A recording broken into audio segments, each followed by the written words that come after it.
Yes, reka twongere tubasuhuze tubifurize ibihe byiza mwebwe mukurikira ndetse mugatega amatwi amakuru n'ibiganiro tugenda tubagezaho. Reka tubane namwe rero nk'ibisanzwe kuri iki gicamunsi cya tariki ya 18 ukwezi kwa 12 umwaka 2025.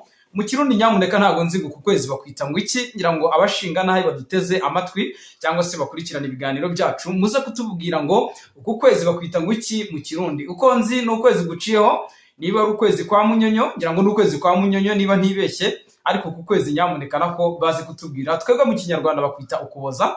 Ngira ngo twebwe rero tuba tugarutse mu bijyanye n'amakuru mu bwino busesenguzi ni byinshi mbese byinshi tuba turugaruke mu gihugu cy'u Burundi, niho tuba tugomba kugenda twibanda nyamuneka. Haraciyemo agahe tutabagezaho ibiri muri CNDD-FDD, ibiri mu butegetsi bw'Igitega, ibintu bikomeje gukara ndetse no gukarata.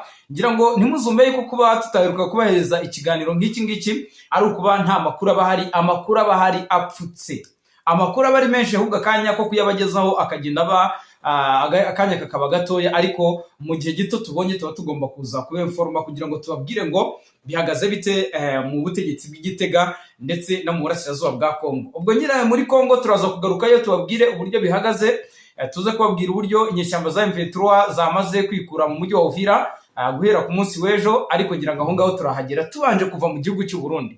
I Burundi rero hari iki?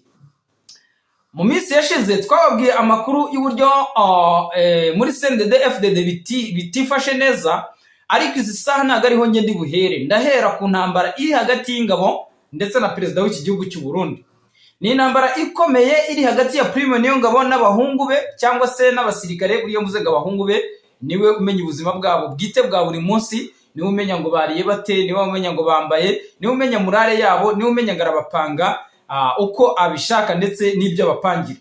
Prime Niyongabo na Perezida Evariste Ndayishimiye, intambara yabaye intambara, ni intambara y'amagambo, ndetse isaha n'isaha ishobora kuza kuvamo umwe muri bo, Prime Niyongabo yagira uruhare mu gukora kudeta ya Perezida Neva akamukura ku butegetsi, cyangwa se na Perezida Neva agakura Prime Niyongabo ku mwanya w'ubuyobozi bw'ingabo, cyangwa se kuko umugaba mukuru w'ingabo z'iki gihugu cy'u Burundi. Ariko n'ubundi n'ubusanzwe mu minsi itandukanye Perezida Evariste Ndayishimiye agenda akora amavugurura ndetse n'amahitamo agaragaza yuko uyu Prime Niyongabo atakimubona muri proje ziwe, ntago akimubara cyane rwose. Ubu ngubu hari abandi basirikare batoya arimo arazamura, bivuga yuko arimo aragenda ashaka guhereza imyanya mikuru ikomeye muri kiriya gisirikare cy'u Burundi. Amakuru rero aravuga iki? Amakuru aravuga yuko igihugu cya Repubulika ya Demokarasi ya Kongo, by'umwihariko intambara imaze iminsi iri muri Uvira, niyo yateje aka kaduruvayo gakomeye hagati ndetse no kuzoyana hagati ya Perezida Neva ndetse na Prime Niyongabo, aho bivugwa yuko Prime Niyongabo yamaze kugenda yereka Perezida Evariste Ndayishimiye proje y'uburyo abasirikare b'iki gihugu cy'u Burundi badakwiye kuba bakongera kurungikwa mu burasirazuba bwa Kongo.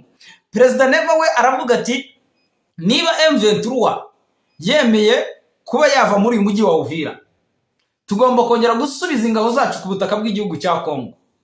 Mwumva kakana, Perezida Neva arashaka gusubiza ingabo ze ku butaka bw'igihugu cya Kongo. Bivuze ngo n'izi saha ntabwo Evariste Ndayishimiye arakubitwa icyo bita umwotso n'umushiririzo pardon, noneho ngo bibe impamvu yuko noneho atazongera kugaruka kuri ubutaka bw'igihugu cya Kongo. N'izi saha Perezida Evariste Ndayishimiye aracyatanga amabwiriza yuko izi ngabo ziwe zigomba kongera gusubira ku butaka bw'igihugu cya Kongo bakajya guhangana na M23. Prime Niyongabo we, bitewe nuko ubuzima bwite bwa buri munsi azi abasirikare, azi ndetse n'umwanzi bahanganye, azi ubushobozi bwe, we aravuga ati, nyamuneka Perezida w'igihugu Evariste Ndayishimiye, ngo baricaranye baraganira, aramubwira ati, nyamuneka urabona ingabo zacu hari ibikoresho runaka zidafite, yewe hari n'ibikoresho bya tekinoloji umwanzi duhanganye nawe afite, twebwe abasirikare bacu bakaba ntabo bafite. Ikindi kandi dukurikije abasirikare dutakaza ku mirongo y'imbere ku rugamba, tugakurikiza uburyo namwe ubwanyu mudufasha nk'inzego z'ubutegetsi kugira ngo turebe yuko twakomeza urugamba, tubona yuko nta kindi kintu byadufasha, ahubwo ari ikibazo cy'igihe ingabo z'u Burundi zazashira ku butaka bw'igihugu cya Kongo. Ibyo ni ibya Prime Niyongabo. Neva akagira ati, ntago bibaho, njyewe mfite igisirikare gikomeye nk'uko we abitangaza, avuga ati, muzi ingabo mfise. bamwita Perezida Evariste Ndayishimiye, son excellence. Ati muzi ingabo mfise, akagira ati ohereza ingabo zijya guhangana n'umwanzi, amasezerano twagiranye na Kongo ntago twe Kongo twayitaba mu nama, ntago ubutegetsi bwa ntago mugenzi wanjye Perezida mu by'ukuri Tshisekedi namutaba mu nama, ngomba kohereza ingabo zikajya guhangana ndetse zigakora uko zishoboye kose n'ubwo urugamba rwabatsinda, ariko mu by'ukuri bagerageje bakarwana uko bashoboye. Abasirikare ubwabo bacitse intege, nta ngufu bafite, nta murare, nta kintu na kimwe kibamotiva kuba bagaruka ku rugamba, cyane ko n'impamvu barwanira itarimo iranafatika, ntabwo isobanutse. Impamvu iri gutuma abasirikare b'u Burundi bashira ku butaka bwa Kongo ntabwo isobanutse habe na gatoya. Uyu mugabo Prime Niyongabo rero wakavuga ati ntago nge nohereza abasirikare Perezida Neva turabohereza. Izi saha n'ubu ntabwo birasobanuka, biravuga yuko ibinari mbiri hagati y'aba bagabo. Isaha n'isaha mushobora kuza kumva Prime Niyongabo yambuwe inshingano cyangwa se akaba yanafungwa, nkuko benshi mu bakadire bakomeye ba CNDD-FDD bagiye bafungwa. Mwagiye mubona uyu mugabo General Bunyoni uburyo yafunzwe, yubu yari inshuti z'akadasohoka ya Perezida Evariste Ndayishimiye. Uyu Prime Niyongabo rero biravuga yuko nawe yaba arimo aragerwa runono n'ubutegetsi bwa Gitega, akaba yatabwa mu mvuto na Perezida Evariste Ndayishimiye. Ariko nubwo ari perezida, abandi bose barabyumva, barumva ibyo uyu mugabo avuga. Usibye Ndayishimiye kuba yihagararaho nkuko abyemererwa n'itegeko nshinga, akaba ari na perezida w'iki gihugu cy'u Burundi. Ariko iyo turebye abagabo nka ba Reverien Ndikuriyo, tukareba aba bagabo nka banda kugarika cyangwa se umwiteje Rivendira ko uca n'abandi bakadire, harimo n'uyu mugabo ngira ngo twaramabwiye, umugabo bita Habimana Edouard, ni umugabo ukomeye cyane ndetse uw'incabwenge muri ubutegetsi bw'abadede ndetse no muri Sena y'igihugu cy'u Burundi. Bo baragira bati ntabwo bikwiye yuko twakongera gusubiza ingabo ku butaka bwa Kongo, ndetse benshi mu basesenguzi baranavuga bati cyari icyo gihe ngo Perezida Evariste Ndayishimiye abone impamvu imukura mu ngabo mu ntambara ya Kongo. Wenda atagiye kuvuga ngo yaragiye aratsindwa arakubitwa, oya, abone impamvu yo kuba mu by'ukuri niba inventory ivuze ati nta ngabo z'u Burundi dushaka ubutaka bwa Kongo, abihere havuga ati reka n'abasirikare banjye mbaruhura urusasu, kuko bamaze iminsi baraswa pe, nta banga ribirimo. N'ubu ngubu hari umuvandimwe twavuganye mu gitondo atubwira yuko rwose ibice bya Kamanyora n'ibindi bice bitandukanye by'iki gihugu, by'umwihariko muri Kivu y'Amajyepfo, rwose imirambo y'abasirikare b'u Burundi ikomeje kunukira ku gasozi, ikomeje gushengukira ku gasozi. Aha rero murabyumva neza yuko iyi ntambara iri hagati ya Prime Niyongabo ikaba hagati ye na Perezida Evariste Ndayishimiye. Ubwo aho ni mu gisirikare. Twanareba noneho tugakubitira ku yindi ntambara ikomeye cyane, icyo bita succession dispute cyangwa se intambara yo gusimburanwa ku butegetsi, nayo yadutse mu badede, aho bivuga yuko bamwe mu badede bavuga bati Perezida Neva yongere ahabwe ikiringo cya kabiri cyo kuyobora iki gihugu cy'u Burundi. Abandi bakavuga bati ntacyo tumutoramo kuko ntacyo yaduhaye, ntacyo tumutoramo, turashaka undi mukandida. Twafata Ndiroko Buca akaba ari we wiyamamaza akaba kandida perezida, ndetse no mu rindi shyaka rya Iprona murabizi neza yuko bafite abandi bagabo bakomeye, murabizi abagabo nka Gatorwasa. Aba bose rero bigaragara yuko bafite gahunda ikomeye yo kuba batazashyigikira manda ya kabiri ya Perezida Evariste Ndayishimiye mu matora ateganyijwe mu mwaka wa 2027 muri iki gihugu cy'u Burundi. Ibyo rero nibyo benshi basesenguzi bari guheraho bakavuga bati ukubise iki kibazo kiri mu gisirikare, ubwo ni mu basirikare b'iki gihugu cy'u Burundi, ugakubita mu kibazo kiri hagati y'abadede hagati yabo ubwabo kubwo kuba batari kumvikana kandida perezida, ukongera ugakubitiraho ibibazo by'ubukene, ibibazo by'ubuzima abaturage b'igihugu cy'u Burundi bafite. Ubwo turebye ibyadutse vuba aha ngaha, ubwo imipaka y'iki gihugu cy'u Burundi n'igihugu cya Kongo yafungwaga, n'icyemezo Perezida Neva yafashe kugira ngo azitire cyangwa se akumire izi nyeshyamba za M23 kugaruka kuri ubutaka bw'igihugu cya Kongo, cyangwa se M23 kuba yakambuka ikajya ku butaka bw'igihugu cy'u Burundi. Ibyo byose rero byakubitiraho bikaba gatogo, bikaba gaterera nzamba nka kamwe ka nyina wa nzamba. Benshi bakavuga bati ubutegetsi bw'abadede, ubutegetsi bwa Perezida Evariste Ndayishimiye bushobora kuba butorohewe habe na gatoya. Ibi biravugwa kubera yuko ari statistique, ntago ari ibintu abantu bari kwicara ngo bahimbe mu mutwe wabo, ni imibare igaragara. Nibizi saha umupaka w'igihugu cy'u Rwanda n'u Burundi ufunze, umupaka w'igihugu cya Kongo n'igihugu cy'u Burundi ufunze, hakaba hafunguye umupaka umwe wonyine, umupaka w'igihugu cy'u Burundi na Tanzania.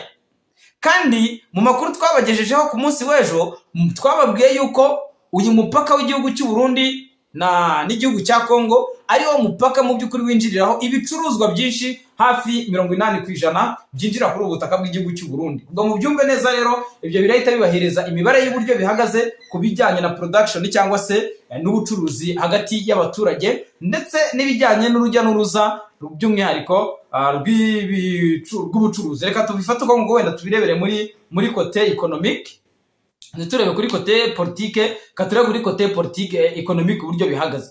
Ibi rero bigahita bigaragaza yuko nyakubahwa perezida w'igihugu cy'u Burundi ibintu bishobora kuza kutamworohera. Ngira ngo twari twakomoje, ariko nanone nubwo bwose ibyo bikomeje kugenda bifata indi ntera, nuko hari intambwe yatewe hagati y'igihugu cy'u Rwanda n'igihugu cy'u Burundi. By'umwihariko hakaba habayeho ibiganiro byahuje ba minisitiri b'ububanyi n'amahanga b'ibihugu byombi. Ngo turebe ku ruhande rw'u Rwanda hari Jean Patrick Nduhungirehe Olivier, ambasaderi akaba na minisitiri w'ububanyi n'amahanga w'igihugu cy'u Rwanda, ndetse no ku gihugu cy'u Burundi naho minisitiri w'ububanyi n'amahanga w'iki gihugu cy'u Burundi nawe bivuga yuko baje kugenda baganira bakareba uburyo bagomba guhosha by'umwihariko imirwano iri kuvuga yuko ishobora kuza kwaduka hagati y'ingabo z'ibihugu byombi, by'umwihariko ku mbibi z'ibihugu byombi, aho ingabo zikomeje kugenda ziteza tension cyangwa se ziteza icyugaza, ndetse benshi banavuga yuko mu by'ukuri ubutegetsi bwa Gitega bushobora kuzatera Kigali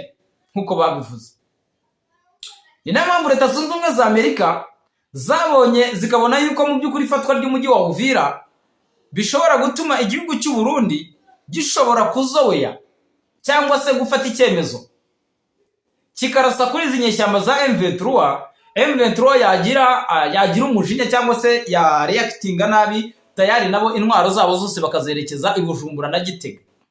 Ibi nibyo byatumye Leta Zunze Ubumwe za Amerika yicara nk'igihugu mu by'ukuri kizobereye politike ndetse n'iby'intambara, irareba iravuga iti kuba M23 iri hano ku mipaka y'igihugu cy'u Burundi kandi aba bantu bakomeje kurwana, biri strange cyangwa se biri danger cyane, ni menace ikomeye.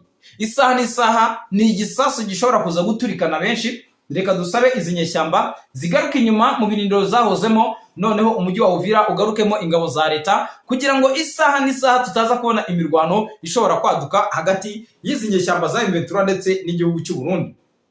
Ibi mu by'ukuri rero bikaba ari akasamutwe cyangwa se ari ibibazo bikomeje kugenda mu by'ukuri bisa naho bitoroha kuri ubutaka bw'igihugu cy'u Burundi ndetse n'igihugu mu by'ukuri cya Kongo. Ibintu bigaragara yuko impande zombi zikomeje kugenda zisa naho zitegura intambara. Ngira ngo twari twakomoje ku kijyanye nuko tubabwira uburyo hano mu Badede bimeze. Ubwo mu Badede intambara ni intambara, ndetse hari n'amakuru avuga yuko rwose Perezida Evariste Ndayishimiye we ibibazo bishobora kuza kumurenga agahunga igihugu, bishobora kuza kumubana ibibazo akabona yuko nta yandi mahitamo asigaje amahitamo yo kuba yakisohokera igihugu, ibibazo akabiharira abandi, kuko n'ubuzima bwe bwahatakarira. N'ubuzima bw'uyu mukuru w'igihugu cy'u Burundi bushobora kuza kuhatakarira, kubera yuko muri CNDD-FDD ibibazo n'ibibazo abasirikare bafitiye umuhari ukomeye uyu mukuru w'igihugu cy'u Burundi, ubohereza ku mirongo y'imbere ku rugamba, ndetse uyu mukuru w'igihugu akaba anashinzwe yuko nta murare aha abasirikare cyangwa se nk'abandi bayobozi bose cyangwa abandi baperezida bose, by'umwihariko wakaba ari na perezida w'umusirikare. Ibyo byo nta n'uwareka kubivuga kuko Neva ni umusirikare kameme. Perezida Neva ni umusirikare, akaba ataranatera intambwe ngo ajye ku rugamba ngo agende arebe ngo abasirikare banjye barimo bararwana bate, ese barabura iki, impamvu umwanzi afite ibihe bikoresho abahungu banjye badafite nanjye ngo mbibahereze, ahubwo ari inyuma y'ababirigi, ibyo bashaka nibyo akora. Baramushuka agahagurutsa indege i Bujumbura akajya kubombarida ibice bitandukanye muri Nord Kivu ndetse na Sud Kivu. Ibyo byose rero bigasa na bya bindi bavuga ngo ni umwana utumva wishe inyoni itaribwa, bikamugaruka yajya kuraswa Amerika ikaba ari imukura hejuru M23. Perezida w'igihugu cy'u Burundi Evariste Ndayishimiye, ugomba gushima Perezida Donald Trump, ugomba gushima Donald Trump kuko agukuyeho amavubi, agukuyeho abahungu bari bagufitiye umujinya, bagufitiye umuhari, kuko isaha n'isaha ukurikije uburyo ibi bintu bari baramaze kugenda babishyira ku rundi rwego. Nyamuneka ubuzima bw'umukuru w'igihugu cy'u Burundi biragaragara yuko butari buze kugenda bujya ahoroshye, ndetse ukurikije n'uburyo izi nyeshyamba za M23 bigaragara yuko ahantu ziherereye ari ahantu hagoye cyane, byari butume mu by'ukuri hashobora kuba hafatwa icyemezo gikomeye cyane gishobora no kuba cyanateza akaga gakomeye kuri ubutaka bw'igihugu cy'u Burundi. Mu ngingo twamaze kugenda tubasobanurira, twababwiye yuko mu by'ukuri inyeshyamba za M23 zamaze kugenda zikura muri uyu mujyi wa Uvira. Umujyi mu by'ukuri bari bamaze hafi igihe kingana n'icyumweru bakontorora, ariko mbere yaho gatoya nuko chief coordinator cyangwa se umuhuzabikorwa mukuru wa M23 mu by'ukuri ni Colonel Nanga yari yatangaje yuko izi nyeshyamba zigomba kwikura muri uyu mujyi, mu by'ukuri zikaba zagaruka inyuma kubwo kugira ngo barebe yuko ibiganiro by'amahoro biteganyijwe hagati ya M23 ndetse na leta ya Congo bikaba biteganyijwe i Doha muri Qatar. Ibyo byose rero ni byari byamaze kugenda mu by'ukuri bishyirwa, cyangwa se M23 ivuga ati twakabaye ariko dukora, ndetse tukaba twagenda twumvikana kugira ngo turebere hamwe yuko amahoro yagaruka hano ku butaka bw'iki gihugu cy'u Burundi. Itangazo rero nk'uko rigaragara ku munsi w'ejo, amakuru aravuga yuko izi nyeshyamba za M23 zaba zatangiye cyangwa se zamaze kugenda zikura mu by'ukuri mu bice bitandukanye by'uriya mujyi wa Uvira, aho bivugwa yuko M23 yaba yafashe icyemezo gikomeye cyane cyo kwikura muri uyu mujyi wa Uvira, nyuma yuko mu by'ukuri bareba yuko hari ibiganiro bategereje, by'umwihariko kugira ngo bagaragarize amahanga yuko M23 idashaka intambara, ishaka amahoro. Akaba ari nayo mpamvu uyu mujyi wa Uvira bafashe icyemezo cyo kuyikuramo kugira ngo mu by'ukuri bubahirize amasezerano baherutse kugirana n'ubutegetsi bwa Kinshasa bwo gushyiraho agahenge mu ntambara irimo iragenda iba hano ku butaka bw'igihugu cya Congo. Benshi baravuga bati ni ikosa rikomeye izi nyeshyamba zikoze, ndetse mu gihe kitari kinini bashobora kuza kwishyura ikiguzi cyabyo.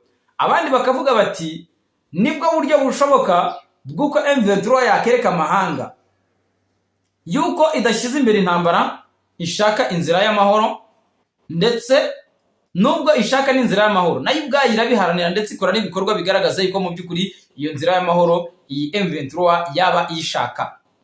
Ibi rero ntabwo biri buze koroha mu gihe impande zose, yaba impande za M23 yaba impande z'igisirikare cya leta ya Congo, bagikomeje kuba bavuga bati twebwe turarwana, kuko nubwo bwose muri Uvira bari kuyikura muri teritwari ya Masisi, urugamba ni urugamba, muri teritwari ya Fizi muri Kivu y'Amajyepfo urugamba ni urugamba, by'umwihariko mu misozi miremire ya Minembwe urugamba ruracyariyo, ndetse hari n'amakuru avuga yuko muri Warikari naho ibintu byakomeje gukara ndetse no gukarata. FARDC irimo iragerageza gutera ibirindiro bya M23 kugira ngo barebe yuko bagenda babirukana muri ibyo bice byose bagiye bigaburira. Ni akaga gakomeye cyane, ni ibintu bikomeye cyane bitari buze kugenda byoroha, bigaragaza mu by'ukuri yuko impande zombi zihuriye muri iki kibazo. Hakenewe mu by'ukuri ko hazamo middleman cyangwa se undi muntu ushobora kuza hagati yabo akaba yagenda bakiranura. Ariko nanone twibaze tuti ni ikibazo cy'ihurizo. Perezida Evariste Ndayishimiye ko hafi batayo zigera kuri 2 z'ingabo z'u Burundi zari zafatiwe muri uyu mujyi wa Uvira zahawe umwanya n'izi nyeshyamba za M23, zigahabwa amayira zikaba zabasha gusohoka muri uyu mujyi wa Uvira zigasubira mu gihugu cy'u Burundi. Izi ngabo ziragaruka. Prime niyo ngabo we yabyanze. Niyo ngabo yabyanze. Prime niyo ngabo abandi basirikare bakomeye muri iki gihugu cy'u Burundi ntago babishaka. Ariko Never aravuga ati atake mujye kwataka, mujye guhangana n'umwanzi. Biranatangaje kuba izi saha Never akibona M23 nk'umwanzi kandi bayimukuye hejuru. Nje nakoresha iryo jambo yuko M23 bayikuye hejuru ya Perezida Never yaragiye kumva aba bahungu bimasisi, aba bahungu bizasarambwe icyo bari bagiye kumukorera. Ariko izi saha intambara iri interne mu gihugu cy'u Burundi hagati y'igisirikare na societe civile ndetse na perezida, ni intambara ziri kurwanwa n'abadedu ubwabo, ni intambara hagati ya perezida w'igihugu n'abasirikare, Ibyo byose rero ni ibintu bigaragaza yuko ubutegetsi bw'uyu mukuru w'igihugu Son Excellence Evariste Ndayishimiye mu by'ukuri bushobora kuba butari muri situation nziza, byakubitiraho ibibazo by'ubuzima abanyagihugu bafite, ibibazo bikomeza kugenda byaduka kuri wa butaka bw'igihugu cy'u Burundi. Benshi bakavuga bati igihugu cy'u Burundi gishobora kuba kiri habi, ariko akenshi ni amahitamo mabi ya politike, yakabaye hagira ibikorwa n'ubutegetsi, mu by'ukuri ibintu bikagenda bihinduka 5/5. Reka dusoreze hano rero ingingo z'amakuru twabateguriye. Nyamuneka tubabwire yuko amakuru yacu arakagaruka, ariko mukiri aho ngaho mudukore subscribe, mudukane like, share, ibiganiro byacu bikomeze kugenda